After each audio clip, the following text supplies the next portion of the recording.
আসসালামু আলাইকুম দর্শক, আজকে চাকরিতে কমন উপযোগী একটি প্রশ্ন সমাধান করব আমরা। তো অঙ্কটি হচ্ছে একটি ত্রিভুজের তিনটি বাহুর দৈর্ঘ্য যথাক্রমে 13, 14 ও 15 মিটার। তাহলে ত্রিভুজটির ক্ষেত্রফল নির্ণয় করতে হবে।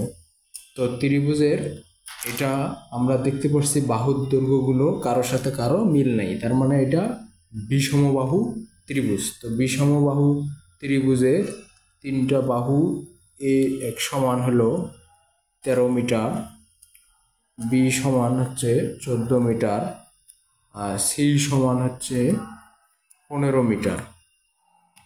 এখন এখানে বিষমবাহু ত্রিভুজের পরিসীমা অর্ধ পরিসীমা এস দ্বারা প্রকাশ করা হয়। তাহলে এস সমান একটা ফর্মুলা আছে, এ প্লাস বি প্লাস সি, মানে তিন বাহুর সমষ্টি ভাগ 2। এটা হলো অর্ধ পরিসীমা। অর্ধ পরিসীমা এখানে যে মান বসানো হয় 13 যোগ 14 যোগ 15 ভাগ 2, তাহলে উপরে 42 নিচে 2 সমান ভাগ করলে আসবে 1, 1, 2, 21 মিটার। তাহলে অর্ধ পরিসীমা 21 মিটার। সুতরাং ত্রিভুজটির ক্ষেত্রফল সমান এটা যে বিষমবাহু ত্রিভুজ, এটার ক্ষেত্রফলের সূত্র হচ্ছে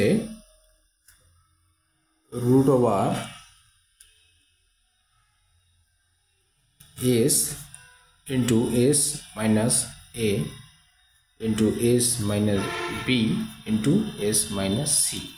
তাহলে এখানে সবগুলোর মান আমরা বসিয়ে দেই। s এর মান আমরা পাইলাম 21 metre, s 21 minus 13 minus into 21 minus 14 into 21 minus 15। এগুলো প্রত্যেকটা এটা একটা পদ, এটা একটা পদ, এটা একটা পদ, এটা একটা পদ, প্রত্যেকটি পদ প্রত্যেকটার সাথে গুণ অবস্থায় আছে। এখন এটা আমরা যদি ক্যালকুলেটরের সাহায্যে করতে পারি একবারে, অথবা যদি ভেঙে ভেঙে করি 21 গুণ 21 থেকে 13 বিয়োগ 8, 21 থেকে 14 বিয়োগ 7, 21 থেকে 15 বিয়োগ 6, তাহলে এটা গুণ করলে ক্যালকুলেটরে আসবে 84 মিটার স্কোয়ার, অর্থাৎ বর্গ মিটার।